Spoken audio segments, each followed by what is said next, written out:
पुण्यात्मा, गोली खाने की आवश्यकता नहीं पड़नी चाहिए अगर कोई भगत है तो। वास्तव में ये भक्ति नाम की नहीं है। परमात्मा कहते हैं, कह कबीर सुनो भाई साधो, मैं तो हूं विश्वास में। अरे विश्वास है तो नाम काम करेगा। नाम तो सबने ले रखा है, क्यों मर रहे हैं भाई? अकाल मौत मर रहे हैं, सबके घरों में लड़ाई झगड़े आज 90% भक्तों के। क्यों? क्योंकि विश्वास ही नहीं है। क्या चीज? बंदी छोड़ सदगुरु रामपाल जी भगवान की जय। मैं शाहपुरा के पास अपने ज्ञानपुरा में मैनेजमेंट ने ज्ञानपुरा से पहले एक गांव में सत्संग भी रखवाई थी और दास वहाँ पहली बार इस साथ संगति में गया था। दास के पैरों में जलन थी और मसे की जबरदस्त बीमारी थी। डॉक्टरों को दिखा के पूरी तरह परेशान हुआ था और वो साथ संगत से घर नहीं लौटा। उससे पहले मेरे को सारे कष्ट दूर मालिक ने किए थे। जय हो बंदी छोड़ सतगुरु रामपाल जी भगवान। सुबह 7 बजे घर पहुंचा दूसरे दिन, तो भगत जी का फोन वहां से आया। मेरा फोन पड़ा ऑटोमेटिक लग गया। उनका फोन आया, रामेश्वर जी घर पहुंच गए। मैं परमात्मा की दया भाई साहब, सत्संग माला कर रहा हूँ, बहुत अच्छी बात है। फिर मैंने उनको ये बात बताई तो उन्होंने एक ही वर्ड कहा, जय बंदी छोड़ के। सदगुरु रामपाल जी भगवान की। अब जैसे ये ईसाई धर्म वाले हैं, ये आए दिन यूट्यूब पे, फेसबुक पे, चर्चों में क्या करते हैं? ये प्रेयर करते हैं, हम आपके लिए प्रार्थना करेंगे, हम आपके लिए प्रेयर करेंगे, यीशु तुम्हारे दुख दर्द दूर करेगा, यीशु तुम्हें चंगा करेगा। अरे काहे कि प्रेयर कर रहे हो? अपना टायर तुम पंचर कर रहे हो बिना ज्ञान के। ये काल उस विनाशकारी समय से आने से पहले सबकी हवा निकाल देना चाह रहा है। वो नहीं समझ रहे, वो नादान बच्चे बेचारे। यीशु आएगा, यीशु आएगा। अरे यीशु तो 1951 में आ गया भाई। जब ईसा मसीह को सूली पे लटकाया गया था, उसके बाद में जो 4 दिन बाद में जो जिंदा हुआ था जो कब्र से, और 40 दिन तक रहा था, जिसने चमत्कार किए थे, वो कबीर परमात्मा था। उस ईसा मसीह की महिमा बनाए रखने के लिए, ताकि भक्ति जीवित रहे। नहीं तो लोग भक्ति करना छोड़ देंगे कि जब हम जिसको भगवान मानते थे उसकी ऐसी दुर्गति से मौत हुई तो क्या फायदा इस भक्ति का। और भगवान ने पिछली पीढ़ी तक इस भक्ति को जीवित रखना था। उस कबीर परमेश्वर ने वहां वो रोल किया। अब कहते हो बादलों से आएगा, वो फलाना से आएगा, वो तो आ चुका है भैया।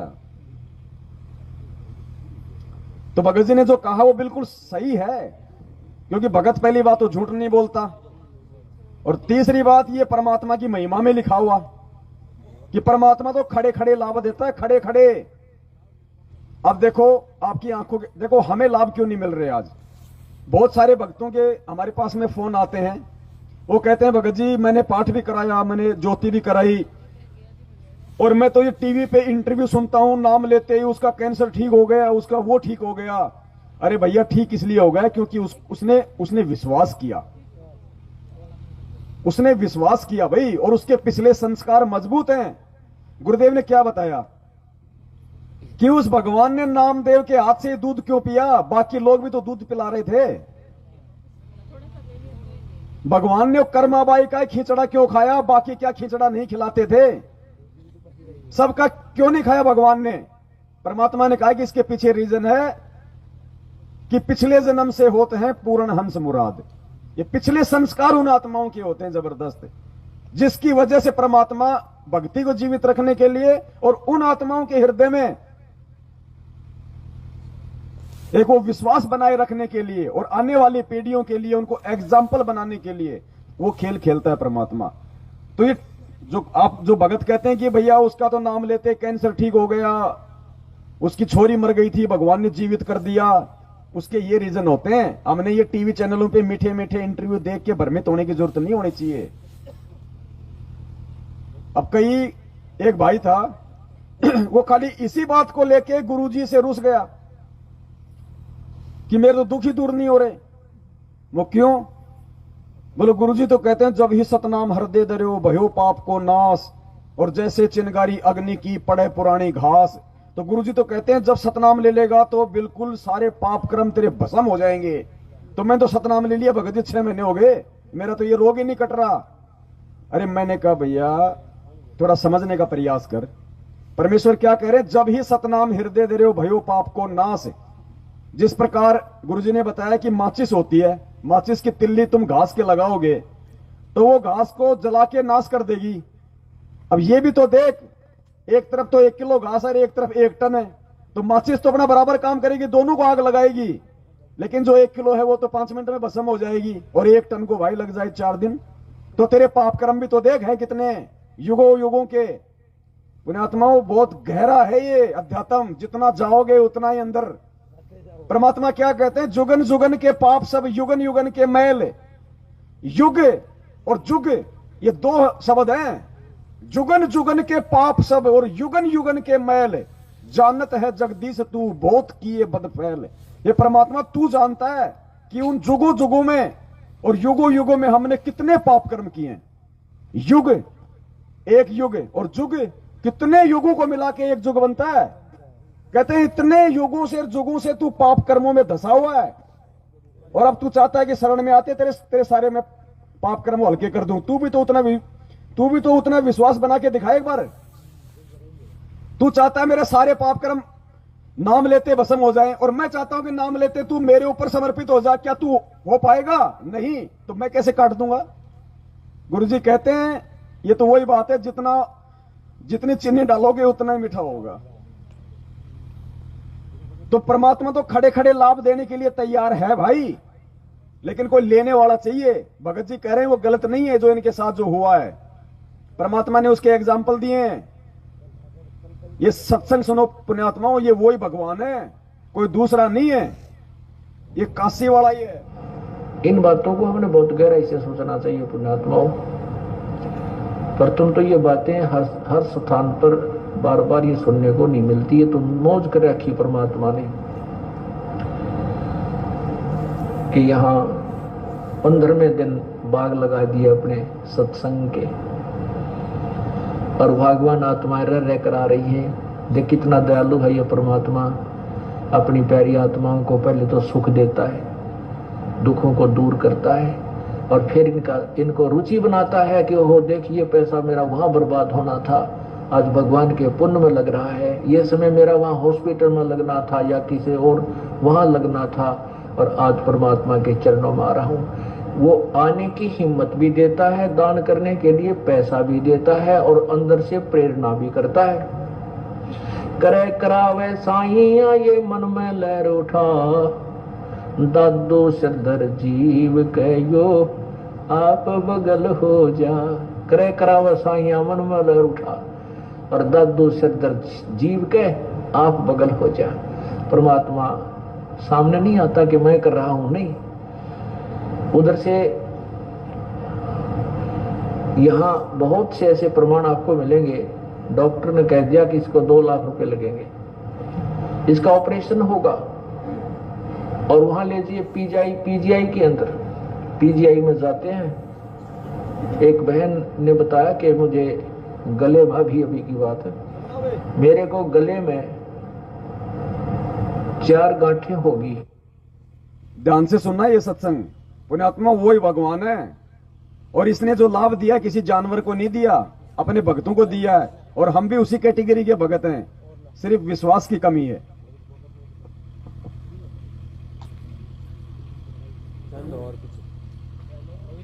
में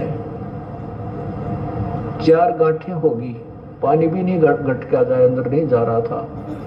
और यहाँ आसपास के हॉस्पिटलों में दिखाया, उन्होंने बताया भी ये तो कैंसर हाउस है, और इसको ऑल इंडिया में ले जाओ। ऑल इंडिया में ले गए, उन्होंने चेक किया, उन्होंने कहा कि ये तो कैंसर है, ऑपरेशन का भी हमारे पास समय नहीं है, समय दे दिया ऑपरेशन करने का, उस समय आना और ये दवाई खाना। तब तक वह बहन आई हुई है यहीं पर, आज भी यहीं देखी थी मैंने उसको। अभी हफ्ते पहले उसने ये बात इस दास को आके अपनी बताई, उसने नाम ले रखा पहले से। तो वो कहने की मैं वापस आ गई, उम्र अभी उसकी 30-35 के आसपास है। कहने की सारी रात रोई है परमात्मा, अभी तो मैंने जीवन वैसे ही खो दिया, आपका नाम भी ले रखे थी, भक्ति भी करती थी, लेकिन अब तो भक्ति पूरी हुई नहीं। मैं जीवन की भीख मांगती हूँ कि मेरी भक्ति पूरी हो जाए और किसी वस्तु सच्चाई भगत जी, या तो एक बार अपन चाय पी ले, क्योंकि बीच बीच में फिर ध्यान डाइवर्ट होता ना, फिर साथ संगति का मजा नहीं आता। सही बात है। सबका ध्यान उसी चीज पे केंद्रित होना, तभी साथ संगति का मजा। चाय पी लो, कोई दिक्कत नहीं, हमारे पास समय है परमात्मा की दया से। और ये समय परमात्मा जब तक देगा, चाहे 10 साल हो जाएं, जब तक भक्ति चाहने वाला और मोक्ष चाहने वाला प्राणी सतगुरु रामपाल जी को भगवान के रूप में हृदय से स्वीकार नहीं कर लेगा, तब तक ये समय मिलता रहेगा।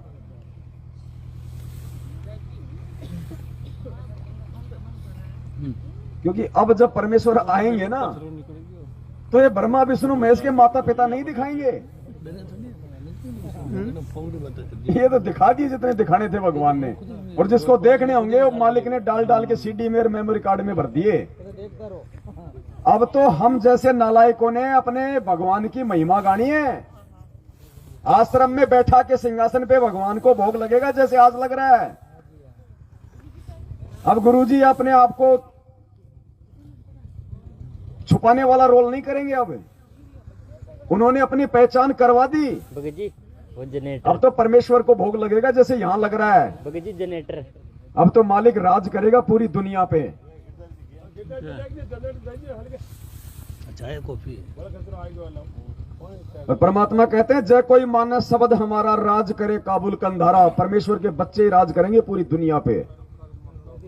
उन्हें आत्माओं सत्कर्म मान लेना, वो समय दूर नहीं है। अमेरिका का राष्ट्रपति भी अगर अपना राजकाज का सुबह देखेगा तो पहले गुरुजी को दंडोत करके फिर बैठेगा सीट पे। वो समय आएगा, क्या कहा परमात्मा ने, पूरे विश्व में जाएगा, सीमाएं समाप्त हो जाएंगी, ये टुकड़ों में देश रहेंगे लेकिन आर्मी हट जाएगी। वो समय आएगा, एक झंडा होगा, एक भाषा होगी, एक देश होगा, एक विधान होगा परमात्मा का। और पुण्यात्मा आने वाले समय में एक ही जयकारा होगा, बंदी छोड़ सतगुरु रामपाल जी भगवान की। ये गरीबदास जी का, स्वामी रामदेवानंद जी का, सब हट जाएंगे। ये हम भोग लगाते हैं। कई भाई कह रहे थे कि भाई भगत जी हम पहले ये नहीं बोलते थे। चलो अब आपको परमात्मा ने प्रेरणा के लिए आपने भोग आरती के अंदर वो एडिट कर दिया। बाकी हम तो जब गुरुजी जब बोल लेते थे कि हे कबीर परमात्मा, उन्हीं के अवतार गरीबदास जी महाराज, उन्हीं के स्वरूप फलाने महाराज, और उन्हीं के स्वरूप और पूज्य गुरुदेव स्वामी रामदेवानंद जी आप जी का भोग प्रसाद। तो वो कह रहे थे कि हम उसके बाद बोलते हैं कि हे परमपिता परमेश्वर सतगुरु रामपाल जी भगवान आप जी का भोग प्रसाद तैयार है। मैंने कहा भैया वो भी गलत है, वो बोलना भी गलत है। बोले जी कैसे? हालांकि उनसे बात हुई नहीं, लेकिन दास बता रहा है वो भी गलत है। अपने गुरुदेव को 3 को भोग लगाने के बाद लगा रहा है। ऊपर तीनों को भोग लग गया, दादा गुरुदेव को भोग लग गया, और फिर उसके बाद कह रहा है कि हे परमपिता सतगुरु रामपाल जी भगवान आप जी का भोग प्रसाद तैयार है। ये सर्वप्रथम इनको भोग लगेगा और इन्हीं को लगेगा। हमें क्या फायदा हमें दादा गुरुदेव को भोग लगाने से क्या फायदा? दादा गुरुदेव ने नाम दिया था, ज्ञान दिया था। क्या दिया था दादा गुरुदेव ने? आपने उनसे वो पाठ करवाए थे, ज्योतियां करवाई थी, शास्त्र पढ़ाए थे दादा गुरुदेव ने आपको। भोग किसको लगाया जाता है? परमेश्वर को। जय का मतलब क्या होता है? पूजा। जय बोलना मतलब। और पतिव्रता औरत किसकी पूजा करती है? हम। तो फिर हम कितनों की पूजा कर रहे हैं?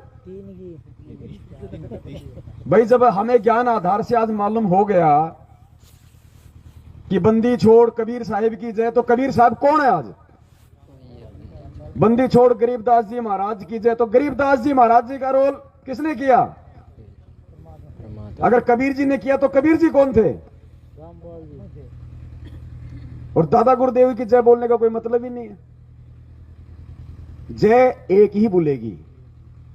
जब तक हमारी सुरती, नृत्य, आत्मा, मन, कर्म, वचन सब कुछ अपने गुरुदेव के चरणों में केंद्रित नहीं होगा, तब तक वो लाभ नहीं मिलेगा जिन लाभों का जिक्र ये परमात्मा आज सत्संगों में कर रहा है।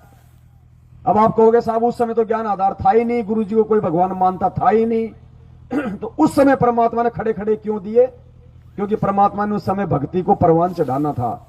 मालिक को पता था वो समय ज्ञान आधार का नहीं है। परमेश्वर ने उन आत्माओं को एक बार जोड़ना था। अपने कोटे से भगवान ने लाभ दिए ये साबित करने के लिए कि भाई मेरी मैं जो भक्ति दे रहा हूं उसमें भगवान है। वो भले मुझे भगवान नहीं मान रहे, लेकिन वो कबीर जी को तो मान रहे थे। उनको विश्वास पैदा हो और लगे रहेंगे तो आगे चल के ज्ञान को भी आधार बना लेंगे, जैसे आज बन गया। तो उस समय परमेश्वर ने उनको लाभ देना, उनके साथ में खड़े खड़े चमत्कार करना जरूरी था। लेकिन आज नहीं करेगा परमात्मा ऐसा। आज परमेश्वर ने ज्ञान को सामने रख दिया, सारे प्रमाण दे दिए, सारे शास्त्र दिखा दिए। उस समय उनको शास्त्र नहीं दिखाए थे परमात्मा ने 2000 से पहले, इसलिए उनको लाभ देने जरूरी थे, उनको जोड़ना उनको जरूरी था। आज परमेश्वर ने कोई कमी नहीं छोड़ी है। आज आपने स्वयं लाभ लेने के लिए प्रयास करना पड़ेगा। आज आपने भक्ति करनी पड़ेगी, विश्वास लाना पड़ेगा अपने अंदर। तो अब सुनो ध्यान से ये सत्संग, और फिर आपको विश्वास होगा कि भगत जी जो कह रहे हैं वो कितना सही है। ध्यान से सुनना। और खेल कौन खेल रहा है? उस बहन के गले में कितनी गांठ हो गई? 4। पानी भी नहीं गिटका जा रहा और 4 गांठ हो गई उसके गले में। और अब देखना ध्यान से,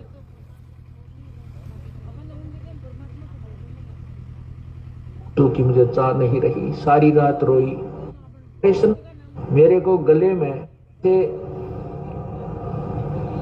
यहाँ बहुत से ऐसे प्रमाण आपको मिलेंगे। डॉक्टर ने कह दिया कि इसको 2 लाख रुपए लगेंगे, इसका ऑपरेशन होगा। और वहां ले जाइए पीजीआई के अंदर। पीजीआई में जाते हैं। एक बहन ने बताया कि मुझे गले में, अभी की बात है, मेरे को गले में 4 गांठें होगी, पानी भी नहीं गटका जाए, अंदर नहीं जा रहा था। और यहाँ आसपास के हॉस्पिटलों में दिखाया, उन्होंने बताया भी ये तो कैंसर है और इसको ऑल इंडिया में ले जाओ। ऑल इंडिया में ले गए, उन्होंने चेक किया, उन्होंने कहा कि ये तो कैंसर है, ऑपरेशन का भी हमारे पास समय नहीं है, समय दे दिया ऑपरेशन करने का, उस समय आना और ये दवाई खाना तब तक। वह बहन आई हुई है यहीं पर, आज भी यहीं देखी थी मैंने उसको। अभी हफ्ते पहले उसने ये बात इस दास को आके अपनी बताई। उसने नाम ले रखा पहले से। तो वो कहने की मैं वापस आ गई, उम्र अभी उसकी 30-35 आसपास है। कहने की सारी रात रोई है परमात्मा, अभी तो मैंने जीवन वैसे ही खो दिया, आपका नाम भी ले रखे थी, भक्ति भी करती थी, लेकिन अब तो भक्ति पूरी हुई नहीं। मैं जीवन की भीख मांगती हूँ कि मेरी भक्ति पूरी हो जाए, और किसी वस्तु की मुझे चाह नहीं रही। सारी रात रोई, सुबह उठ गए। उसने पुण्यात्माओं अपनी जीवन रक्षा किस चीज के लिए चाहिए? भक्ति के लिए। भक्ति के लिए, बेटे के लिए नहीं कि मेरा बेटा छोटा है, मेरा छोरा नहीं ब्याया गया, अब ये भी धंधा शुरू किया है, 5 लाख रुपया कर्जा लेके लगाया है। ये नहीं कहा उसने परमात्मा से, हृदय से। परमात्मा भक्ति के लिए।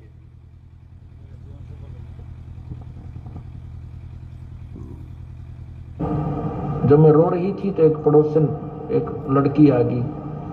उस लड़की के रूप में गुरुजी आ गए बन के, और देखना फिर सुबह उठ गए। जब मैं रो रही थी तो एक पड़ोसन, एक लड़की आ गई। क्या बात हो गया? कहने लगी मेरे तो ऐसे ऐसे भयंकर बीमारी होगी, मरूंगी मैं, छोटे छोटे बच्चे मेरे। तो उसने ऐसे मुंह दाब दिया, वो 4 गांठ टूट गए, और वो ऐसे मेरे को जैसे उल्टी गिरी, वो 4 इतनी बत्ती सी बाहर निकले। उसको हमने लिफाफे में डाला, और जिस दिन ऑपरेशन कराना था उस दिन वहां ले गए उसको, उनको भी ले गए, आप भी गई। डॉक्टरों को दिखा, डॉक्टर कहने लगे ये तो इनने का तो हमने ऑपरेशन करना था, तू आप कर लाई। हाँ, ये तो इन्हीं के लिए तुम्हें हमें बुलाई थी, इनका तो आप हो गया, आप पे कर लाई। और ऐसे कहते मुंह बाग देखा वन्यारे जख्म ने, बोले जाओ ठीक हो जाएगी, अपना इंजेक्शन जो दवाई दे दी ठीक हो गया, अब कुछ नहीं, तेरा सब ठीक है। बोलो सतगुरुदेव की जय। अब वो बहन उसकी छाती बांध के देखो वह क्या सोचती होगी, कितना वो अपना कितना समय देगी मालिक के लिए। उसका जीवन दान है, ये परमात्मा की तरफ से एक्सटेंशन है। और वेस्टेज जो पैसा जो बता दिया वो न्यारा, और हाहाकार माजरी थी वह न्यारी। वो बहन यही खड़ी होगी मेरे ख्याल में, सुनीता आई हो तो खड़ी हो एक बहन, सुनीता बहन।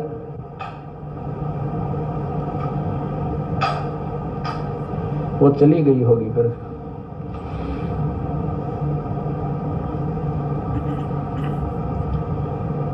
तो कहने का भाव ये है पुण्यात्माओं,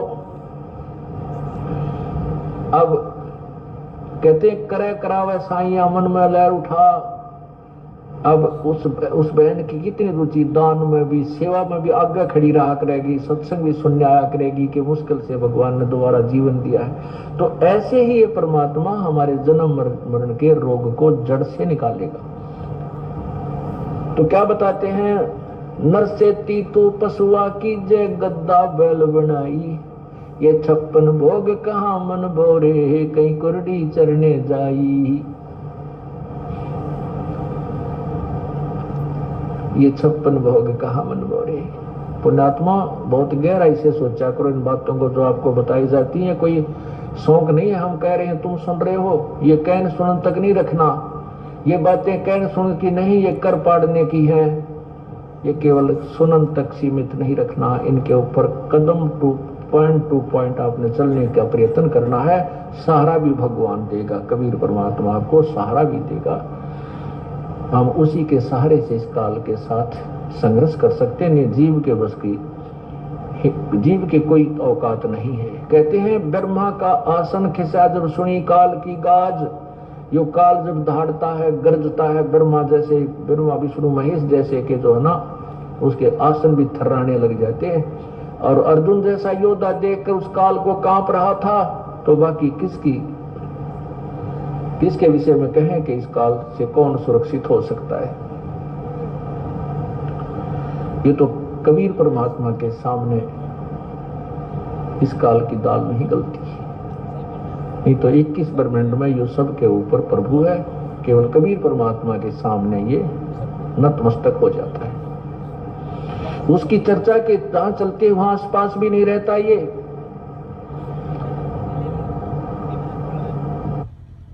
इस कबीर परमात्मा की जहां चर्चा चलती है, काल उसके उस बस में इसार तारीख पे जाने के लिए महाराष्ट्र से 40 लोग बैठे थे। तो क्या सारे क्या हनुमान जी का गुणगान कर रहे थे क्या?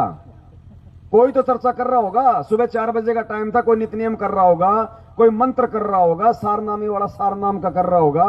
फिर क्यों आ गया वो पास में? गुरु का वचन तो फेल नहीं हो सकता, क्योंकि किसी की मर्यादा नहीं थी। जिसने इसार तारीख पे जाने के लिए वहां से कदम रख दिया था, उसी समय वो परमात्मा से दूर था।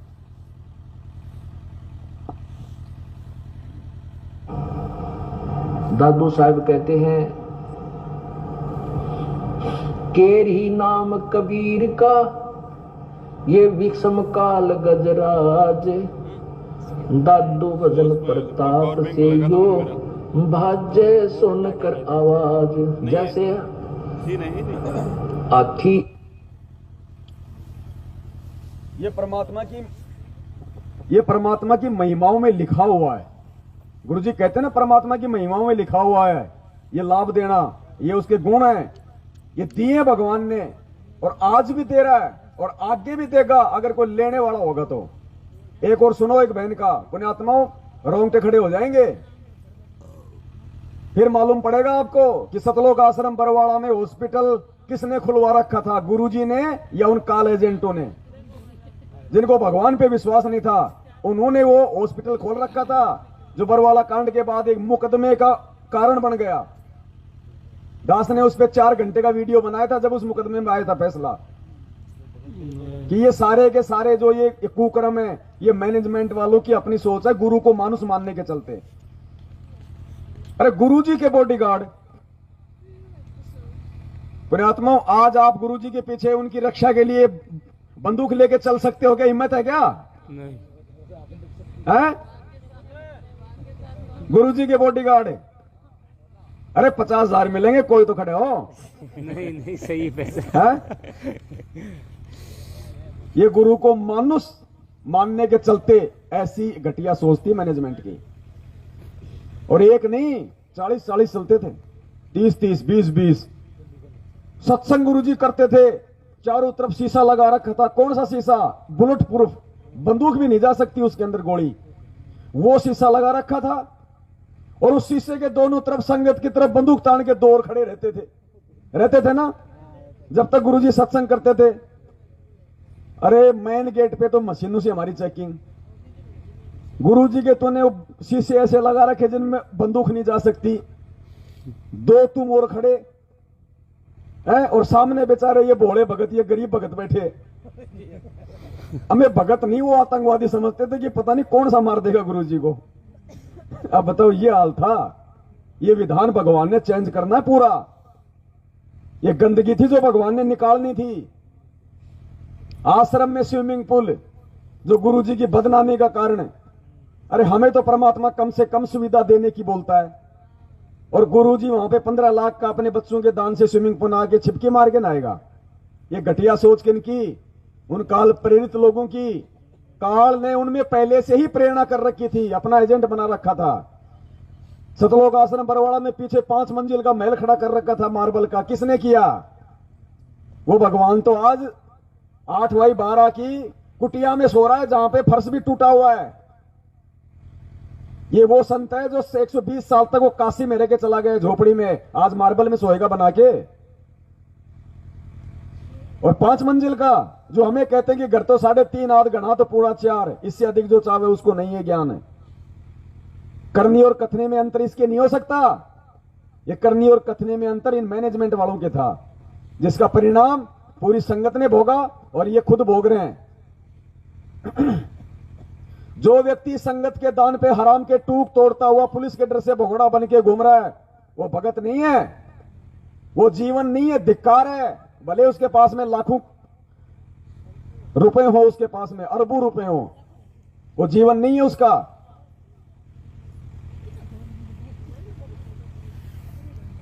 आज वो सबके सामने आके बैठ के आज वो संगत को कोई संदेशा नहीं दे सकता। देखा आपने कभी उसको संगत में?